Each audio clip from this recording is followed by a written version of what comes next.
అందరికీ నమస్కారం. Welcome to it's you TV. ప్రస్తుతం మనతో పాటు ఉన్నారు ప్రముఖ తంత్ర జ్యోతిష్యులు, జ్యోతిష్య సామ్రాట్, జ్యోతిష్య రత్న డాక్టర్ చింతా రుక్మాంగదరావు గారు. గురువుగారితో మాట్లాడి మరిన్ని విషయాలు తెలుసుకునే ప్రయత్నం చేద్దాం. అంతకంటే ముందు ఇటువంటి ఆధ్యాత్మికపరమైన వీడియోస్ కోసం ఇప్పుడే మన ఛానల్ని సబ్స్క్రైబ్ చేసుకోండి. నమస్కారం గురువుగారు. మాతృదేవోభవ, పితృదేవోభవ, ఆచార్య దేవోభవ. ఓం నమో మాందేశ్వరాయ నమః. అందరూ బాగుండాలి, అందరికీ మంచి జరగాలి. గురుగారు, మనం బయట చూసుకుంటే రకరకాల దీపాలు అని చెప్పేసి ఉంటాయి కదా. ఒక్కొక్క ప్రత్యేక రోజు ఈ దీపాలు వెలిగించండి, ఈ నూనెతోని వెలిగించండి, ఈ వత్తులతో వెలిగించండి అని చెప్పేసి ఎన్నో దీపాల గురించి చెప్తా ఉంటారు. కానీ రాసుల పరంగా, నక్షత్రాల పరంగా చూసుకుంటే అసలు ద్వాదశ రాశుల పరంగా కూడా వివరంగా తెలుసుకునే ప్రయత్నం చేద్దామా గురుగారు? గురుగారు, ఇప్పుడు ధనుసు రాశి చూసుకుంటే ధనస్సు రాశిలో ఏ నక్షత్రం వాళ్ళు దీపారాధన చేసుకోవచ్చు, ఏ రాశి వాళ్ళు చేసుకోకూడదు, వీళ్ళకి ఎటువంటి దీపం పెడితే బాగా కలిసి వస్తుంది? ధనుసు రాశి గురువుది. ఉమ్, గురువు అంటే ఎల్లో కలరు, నెయ్యి, నేతితో ఉన్నటువంటి ప్రమిదల్లో ఎల్లో కలరు దీపాలు పెట్టచ్చు. వైట్ కలర్ మామూలు కామన్ అందరికీ చేసుకోవచ్చు. ఉమ్, మూలా నక్షత్రంతో ప్రారంభమవుతుంది. మూలా నక్షత్రం వాళ్ళకు విపత్తారు అవుతుంది. ఉమ్, కృత్తిక నక్షత్రం విపత్తును కలిగించేటి అవుతుంది. కాబట్టి దీప సేవ చేసుకోవడం మంచిది. ఉమ్, అదేవిధంగా వీళ్ళకు ఆ, ఈ మూలా నక్షత్రానికి ఇంకా అనుమతి లేదు కాబట్టి దీప సేవ చేసుకోవడం మంచిది. ఉమ్, ఆ, మూలా నక్షత్రం తర్వాత పూర్వాషాఢ నక్షత్రం వస్తుంది. ఉమ్, పూర్వాషాఢ నక్షత్రం అంటే వరుణదేవుడు పుట్టాడు అందులో. ఉమ్, వరుణదేవుడు పుట్టాడు కాబట్టి జలదీపం పెట్టచ్చు. ఉమ్, అదేవిధంగా అమ్మవారి ఆలయంలో పెట్టచ్చు. అదేవిధంగా పూర్వాషాఢ అంటే యుద్ధానికి బయలుదేరిన ఒక సైనికుడు అని అర్థం. ఉమ్, కాబట్టి వీళ్ళు ఏం చేయొచ్చు అంటే ఇక్కడ మనకు కాలభైరవుడు, ఉమ్, సుబ్రహ్మణ్య స్వామి, వారాహిమాత, ఉమ్, కాళికాదేవి అంతా ఆయుధాలు ఎత్తుకున్నటువంటి దేవతలు అనమాట. ఉమ్, ఆయుధాలు చేతబట్టినటువంటి అమ్మవార్లు, స్వామివార్ల దగ్గర పెట్టచ్చు. వీళ్ళ దీపాలు ఎక్కువగా పెట్టచ్చు. ఉమ్, చాలా మంచిది. ఇప్పుడు శివలింగం చూస్తే ఏ ఆయుధం ఉండదు, ఉమ్, రూపం.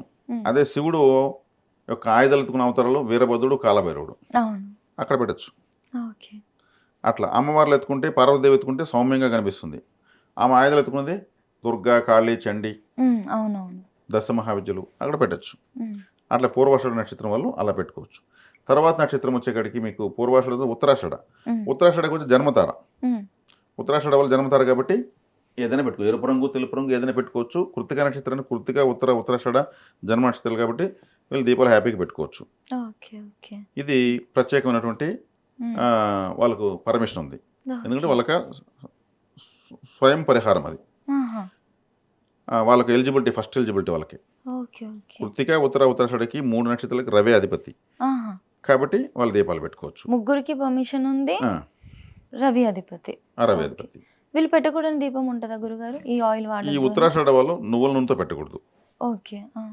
నువ్వుల నూనెతో పెట్టడం అంటే శనేశ్వరుడు సంబంధించిన ఆయిల్, రవిగ్రహానికి సంబంధించిన నక్షత్రాల వాళ్ళు పెట్టకూడదు. ఓకే. ఉమ్, అది మంచిది వాళ్ళకు. ఉమ్, గురువారం రోజు గురు దక్షిణామూర్తి, దత్తాత్రేయ, సాయిబాబా లాంటి గురువుల ఆలయాల్లో, ఆశ్రమాల్లో, పీఠాల్లో ఉమ్, దీపాలు వెలిగించవచ్చు. ఉమ్, చాలా మంచిది. ఓకే. ఇది ఇంకా గురు- ధనుసు రాశి వాళ్ళకు. ఉమ్. ఇంకా మిగిలిన నక్షత్రాల వారు గురుగారు, వాళ్ళు కూడా ఈ ఆయిల్తో పెట్టకూడదని ఏమైనా ఉందో? ఓన్లీ ఈ రాశి వాళ్ళు మాత్రమే నువ్వుల నూనెతో పెట్టకూడదు? అంటే నక్షత్రము రవిగ్రహ నక్షత్రం వచ్చిన వాళ్ళు నువ్వుల నూనెతో పెట్టకూడదు. శని వ్యతిరేక గ్రహం కదా, ఓకే. ఓకే. అందువల్ల. ఓకే గురుగారు. దీపం జ్యోతి పరబ్రహ్మం అన్నారు.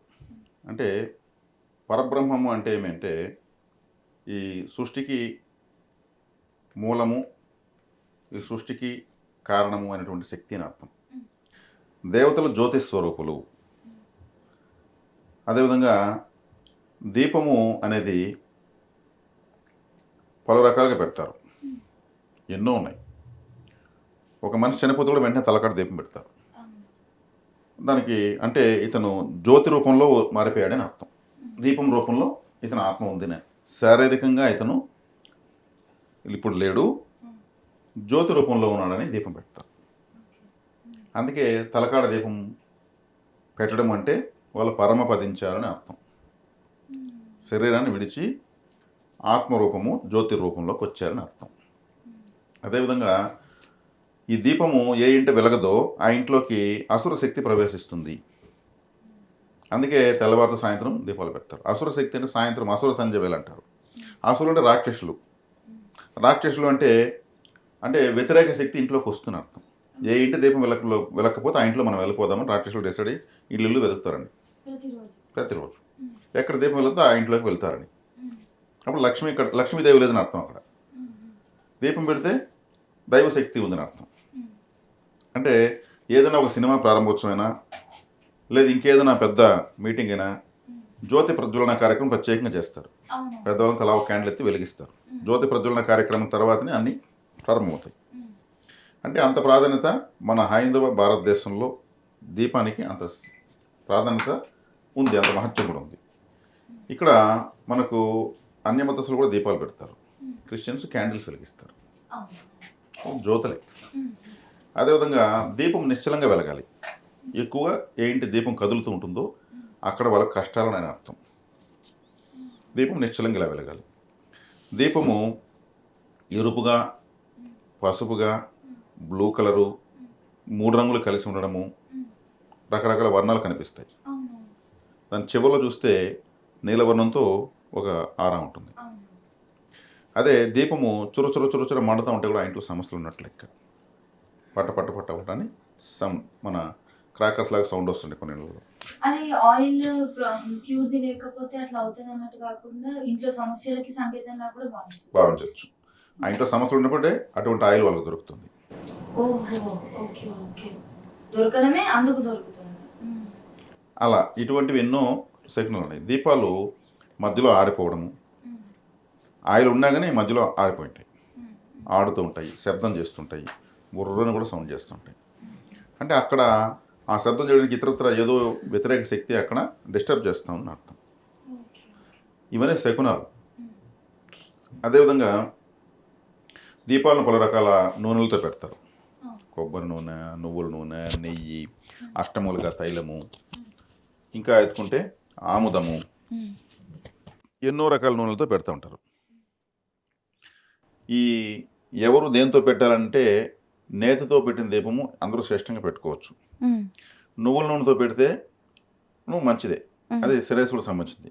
ఆముదము తీసుకుంటే ఇప్పుడు ఆముదము గింజలు ఉంటాయి కదా, ఆ గింజలు మొదట్లో ఎలా ఉంటుంది, ఆంజనేయ స్వామి ఫేస్ ఎలా ఉంటుంది అలా ఉంటుంది. అది దాన్ని అలా భావించి పోతనం కూడా పెడతారు. కొబ్బరి నూనెతో పెడతారు. కొబ్బరి నూనె అంటే అది విఘ్నేశ్వరుడు సంబంధించిందని, ఆ నూనెతో పెడితే విఘ్నాలు తొలతాయని. కానీ ఏదైనా కూడా ఒక పవిత్రమైన శక్తి ఆ దీపం నుంచి ఇల్లంతా ప్రసరిస్తుంది. ఈ దీపాలు కానగ నూనెతో పెడతారు, విప్ప నూనెతో పెడతారు, రకరకాల తైలాలతో పెడతారు. ఇలా మనకు చెప్పినవే కాకుండా ఇంకా ఎన్నో రకాల తైలాలు ఉన్నాయి. ఈ దీపాలను ఒక ఒత్తితో 2 దీపాలు పెట్టచ్చు, ఒక దీపంలో 5 ఒత్తులతో పెట్టచ్చు, ఓంకారంగా ముగ్గు వేసి ఆ ఓంకారంలో చిన్న చిన్న ప్రమిదలు పెట్టి పెట్టచ్చు, స్వస్తిక్ వేసి స్వస్తిక్ ఆకారంలో చిన్న చిన్న ప్రమిదలు పెట్టి పెట్టచ్చు, శివలింగాకారం పెట్టి పెట్టచ్చు.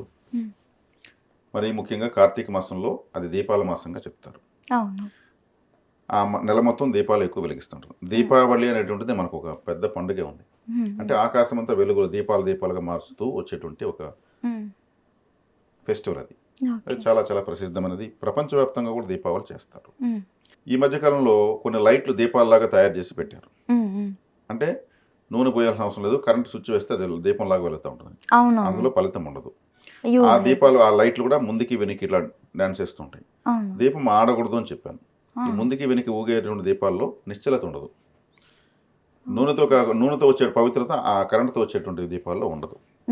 ఈ మధ్య చైనా నుంచి దిగుమతి సీరియల్ సెట్లు ఎన్నో వచ్చేసాయి. ముందుకు ఇలా వస్తాయి, అలా పరిగెత్తాయి, ఇట్లా పోతా అట్లా పోతుంటాయి. అది లోకం తీరు మారింది కాబట్టి అటువంటివి ఆలోచనలతో చేసుకున్నారు. దాంట్లో తప్పు లేదు, మంచి లేదు, చెడు లేదు, అదొక అలంకరణ. కానీ దేవుడి దగ్గర పూజ రూమ్లో ఆలయాల్లో పెట్టేవన్నీ కూడా నూనెతో తగిలిన దీపాలు, నెయ్యితో పెట్టిన దీపాలు పెట్టచ్చు.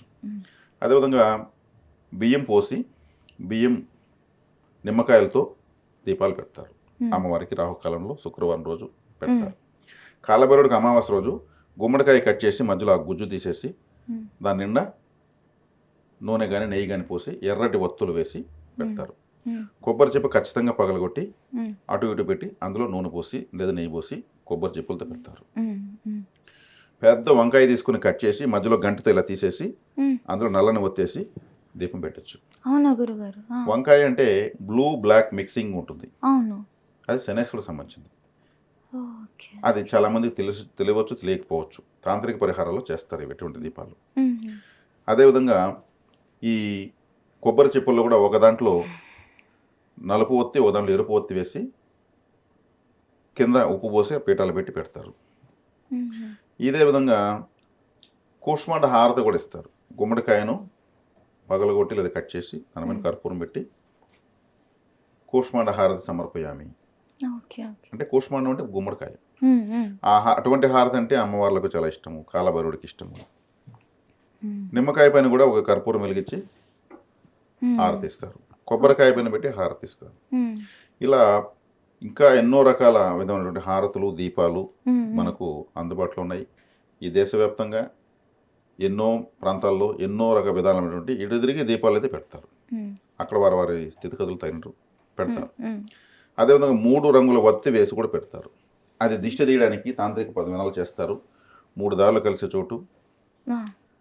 ఒక వ్యక్తిని కూర్చోబెట్టి మ్మ్. 3 రంగుల వత్తి వేసి 3 రకాల నూనె వేసి ఆహా. 3 రూపాయి బిళ్ళ ప్రమిదలు అన్ని నూనెలో వేసి ఆహా. అతనికి 3 రకాల వస్త్రాలు జాకెట్ బిట్లు తీసి దిష్టి తీసి 3 దారులు 3 వేసేసి ఆహా. కోడిగుడ్డుకు కాటుకు పెట్టి దాన్ని దిష్టి తీసి 3 కోడిగుడ్లు 3 దారుల్లో పగలగొట్టి ఇది ఒక తాంత్రిక విధానం అన్నమాట. ఇది దిష్టి పోవడానికి దిష్టి పోవడానికి అతనికి ఉన్నటువంటి కొన్ని రకాల బ్లాక్ మ్యాజిక్స్ పోవడానికి తీస్తారు. ఇదంతా ఆహా. గుమ్మడికాయని అట్లే దిష్టి తీస్తారు. అతను మళ్ళీ అన్ని దాటుకొని వచ్చేసి స్నానం చేసేది తిరిగి చూడకుండా. అంటే కొన్ని రకాల తంత్ర విధానాలు, తాంత్రిక విధానాల్లో కూడా అవి బీతావాహంతో కూడుకున్నటువంటి దీపాలు అవన్నీ అమ్మో. ఇవన్నీ ఉంటాయి. ఆహా. మనం మామూలుగా కాటన్తో తెలుపు రంగు ఒత్తులు వేసుకుంటారు. ఆ. అదేవిధంగా 365 రోజులకి 365 దీపాలు 365 ఒత్తులు లావుగా పేడేసి ఒకేసారి వెలిగించేస్తారు. కార్తీక మాసంలో అనుకుంటా కదా గురుగారు. ఆ, ఆ. అటువంటివన్నీ కూడా వెలిగిస్తుంటారు. ఇలా చెప్పుకుంటూ పోతే దీపాల యొక్క ప్రత్యేకత ఎన్నో రకాలుగా ఉంది. ఇంకొకటి గురుగారు రంగువత్తులు అన్నారు కదా. రంగువత్తులు అంటే ఏంటి? కలర్ అంటే ఏ గ్రహం బాగాలేదో ఆ గ్రహానికి సంబంధించిన రంగు వస్త్రంతో ఆ గ్రహానికి సంబంధించిన ధాన్యం చిన్న మూట కట్టి దాన్ని కట్టేసి ఉంటారు. అవి రెడీమేడ్గా తయారు చేస్తున్నారు ఇప్పుడు. అవునా? గ్రీన్ కలర్ చిన్న మూట ఉంటుంది క్లాత్లో, దాంట్లో దానికి సంబంధించినటువంటి పెసలు ఉంటాయి, ఇంకో దాంట్లో కందులు ఉంటాయి, అవన్నీ వెలిగించేసి చుట్టు పెట్టుంటారు. రెడీమేడ్గా దొరుకుతాయి. అవి వాళ్ళు కుజుడుకి సంబంధించి, శనికి సంబంధించి, శుక్రుడికి సంబంధించి అన్ని రెడీమేడ్గా అమ్ముతున్నారు. అట్లా రకరకాలుగా వచ్చిన కొత్త ఆలోచనతో ఎటు తిరిగి దీపాలు దేవతారాధన చేస్తున్నారు. దాన్ని సంతోషించవచ్చు. ఓకే. అంటే దీపాలు మనం దేవతారాధనకి వాడుతున్నాము, ఇంకా దిష్టి తీసుకోవడానికి పరిహారాలకు వాడుతున్నాము, ఆహా. ఎన్నో ప్రక్రియలకు వాడుతున్నాం. ఓకే ఓకే గురుగారు. కాబట్టి ఇక్కడ దీపము అనేది కృత్తికా నక్షత్రము. కృత్తిక అంటే దీపం అని అర్థం. అందుకే కార్తీక మాసం కృత్తికా నక్షత్రంతో ప్రారంభమవుతుంది. కాబట్టి కార్తీక మాసంలో దీపాలు పెడతారు. ఈ కృత్తికా నక్షత్రం ఎవరికి వ్యతిరేకంగా ఉంటుందో వాళ్ళు దీపాలు పెట్టకూడదు. వ్యతిరేకంగా ఉండడం అంటే నైదన తార, ప్రత్యక్ తార, విపత్ తార. అంటే నైదన తార అంటే వేదన కలిగిస్తుంది. ప్రత్యక్ తార అంటే ప్రతికూలత కలిగిస్తుంది. విపత్ తార అంటే విపత్తును కలిగిస్తుంది. ఈ కృత్తికా నక్షత్రం ఎవరికైతే నైదన తారగా, విపత్ తారగా, ప్రత్యక్ తారగా, వైనాశిక నక్షత్రంగా, నిర్జీవ నక్షత్రంగా వచ్చిందంటే వాళ్ళు ఇది ధన నష్టాన్ని కలిగించే నక్షత్రంగా, ఇంకా జాతకంలో ఉన్నాయి జ్యోతిష్యంలో ధన నష్టాన్ని కలిగించే నక్షత్రం కృత్తిక అయితే దీపాలు పెట్టకూడదు. ఇలా ధన నష్టమే కలుగుతుంది. నైదన తార అంటే నైదనం అంటే ఒక విధంగా వైదవ్యం అని అర్థం, లేదా వేదన అని అర్థం. వాళ్ళు దీపం పెట్టకూడదు. ప్రత్యేక తార అంటే ప్రతికూల పరిస్థితులు వస్తాయి, దీపం పెడితే ఏదైనా పెట్టకూడదు. విపత్తు అంటే విపత్తులు ఏదో ఒక విపత్తు అంటే ఏమి సడన్గా ఏదో నష్టం జరిగిపోవడం. మరి ఎట్లా తెలుస్తుంది గురుగారు మనకు ఉందా లేదా? జ్యోతిష్ శాస్త్రంలో తెలుస్తాయి. అంటే రాశుల పరంగా చెప్పలేమా? నక్షత్రాల పరంగానే తెలుస్తుంది. ఇప్పుడు అశ్విని నక్షత్రం అనుకోండి, అశ్విని, భరణి, కృత్తిక 3వ తార విపత్ తార అవుతుంది. ఇప్పుడు అశ్విని నక్షత్రంలో దీపం పెట్టకూడదు. పెట్టకూడదు. జీవితంలో దేవుడి దగ్గర కూడా దీపం ముట్టించు పెట్టకూడదు.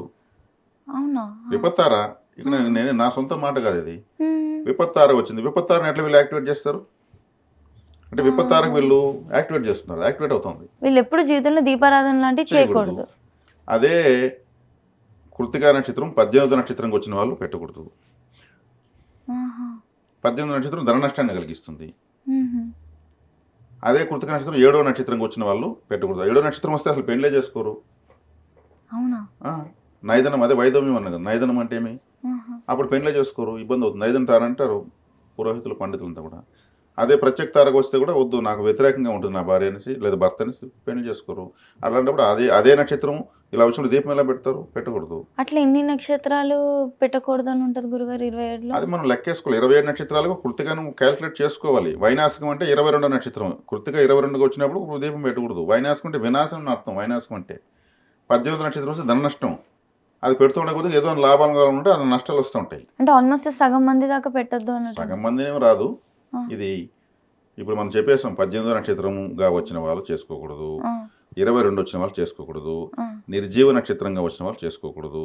ఆ, అదేవిధంగా నైదన తార, విపత్తార, ఆ, ప్రత్యక్ ఆ. తారగా వచ్చిన వాళ్ళు చేసుకోకూడదు. 6-7 దాకా ఉన్నట్టున్నాయి. అర్థమైందా? ఉమ్, అదేవిధంగా తులా లగ్నంలో రాశిలో పుట్టిన వాళ్ళు కూడా చేసుకోకూడదు. ఎందుకంటే తులా రాశికి లగ్నానికి రవి గ్రహము బాధకాధిపతి. ఈ కృత్తిక నక్షత్రానికి అధిపతి రవి గ్రహము. బాధకాధిపతికి సంబంధించిన నక్షత్రాన్ని వీళ్ళు యాక్టివేట్ చేయకూడదు. బాధ పెట్టే గ్రహం కదా. ఇప్పుడు నా తులారాశి నాకు తెలియని రోజు నేను పెట్టిన రోజు నాకేం రిజల్ట్ కనిపించలేదు. ఉమ్, ఆ, తర్వాత నాకు ఇదంతా పరిశీలన రీసెర్చ్ చేసుకున్నాక ఆపేసాను. ఇప్పుడు మరి ఏం చేయాలి? మరి వీళ్ళు దీపాలు పెట్టకూడదు. ఆ, ఆ, ఇది చాలా పెద్ద వినడానికి ఇబ్బందికరంగా ఉంది. మరి ఏం చేయాలి? దీపం బదులు ఏం చేయాలి? అగరవత్తులు వెలిగించవచ్చు, దీపాలు దానం చేయొచ్చు. ఆ, కార్తీక మాసంలో ఆలయాల ముందు ప్రమిదలు, ఒత్తులు, చిన్న నూనె ప్యాకెట్ ఒక కిట్గా చేసి ఇస్తామంటే తీసుకెళ్ళి వాళ్ళు వెలిగిస్తూ ఉంటారు. హ్యాపీగా వెలిగిస్తూ ఉంటారు. అవును. ఏదైతే కలిసి రాదో దాన్ని దానం చేయాలి, కలిసి వచ్చేది స్వీకరించాలి. ఉమ్, ఉమ్, వీళ్ళు ఆలయం చుట్టూ అగరవత్తులు వెలిగించవచ్చు. అదే వీళ్ళు ఒక వాటర్ నూనె తీసుకెళ్ళి ఆలయం చుట్టూ అఖండలాలు వెలుగుతుంటాయి. దేవుడు ఆలయంలో వాళ్ళు వెలిగించుంటారు. ఉమ్, ఉమ్, వాటిలో నూనె తగ్గుతూ ఉంటుంది. దాంట్లో వీళ్ళు నూనె పోయొచ్చు. ఉమ్, వీళ్ళు వెలిగించకూడదు. వెలుగుతున్న దీపంలో నూనె పోయొచ్చు. అట్లనే వేరే వాళ్ళు పరిహారం కోసం దీపాల్లో పోయకూడదు. వాళ్ళ నెగిటివిటీ పోవడానికి వాళ్ళు వెలిగించారు. ఆ నెగిటివిటీ పోయే దీపంలో మనం పోయకూడదు. ఉమ్, ఉమ్. ఓకే. మనం ఆలయానికి సంబంధించినటువంటి ఉమ్, అఖండ దీపాల్లో పోయొచ్చు. ప్రమిదలు పెద్ద పెద్ద వాటిలో పోయొచ్చు. గర్భగుడిలో ఒక బాట నూనె కానీ నెయ్యి కానీ ఏదైనా ఇవ్వచ్చు. ఉమ్, గర్భగుడిలో సోమవారం ముందు అటు ఇటు 2 వెలుగుతుంటాయి. అక్కడ తగ్గే కొద్దీ మా నూనె పోయండి. ఓకే. ఓకే. అయ్యవారు ఖచ్చితంగా ఆ పని చేస్తే ఆయన ఇంటికి ఎత్తుకెళ్ళడు. ఉమ్, పరిహారంగా వచ్చిందని వాళ్ళకి తెలుసు. ఓకే. ఏది వాళ్ళు అటు తీసుకెళ్ళరు. చక్కగా పోస్తారు. సరేనా చెప్తారు. ఇప్పుడు ఏమైంది? ఇప్పుడు దీపాలు వెలిగించిన అవకాశం వల్ల ఈ పని చేయొచ్చు. ఉమ్, ఉమ్, ఉమ్. వత్తులు దానం చేయొచ్చు. ఇవి వెలుగుతాయి కదా. వీళ్ళు అవును, వెలిగించకపోయినా వెలిగేదానికి కారణమైనారు కదా. అవునవును. అదే పరిహారం క్రియ వాళ్ళు వెలిగించే వాళ్ళు ఇంకొకరు వెలిగించిన ప్రమిదలో వీళ్ళ దీపాన్ని వెలిగించి ఆడ పెట్టకూడదు. ఓకే. ఓకే. వాళ్ళది మనకు అప్పుడు అదవుతుంది. అది కనెక్ట్ అవుతుంది. ఆ ఎనర్జీని కనెక్ట్ చేసుకున్నాక ఓకే. ఓకే. దీపంతోనే దిష్టి తీస్తారు. స్వామివారి హారతి ఇస్తారు. ఇప్పుడు అవునవును. అంటే ఈ జ్యోతి అనేది దైవ శక్తిని రిసీవ్ చేసుకుంటుంది. ఉమ్, దాన్ని మనం ఇలా అద్దుకోవడం వల్ల మనకు దైవ శక్తి మనకు వస్తుంది. అది అందులో ఉన్నటువంటి అంతరార్థం. ఉమ్, కాబట్టి కృత్తికా నక్షత్రం అనుకూలత ప్రతికూలత బట్టి ఎవరికి ప్రతికూలంగా ఉంటుందో వాళ్ళు ఈ విధమైనటువంటి విషయాలు చేయొచ్చు. ఉమ్. ఎవరికి అనుకూలంగా ఉంటుందో వాళ్ళు వెలిగించుకోవచ్చు.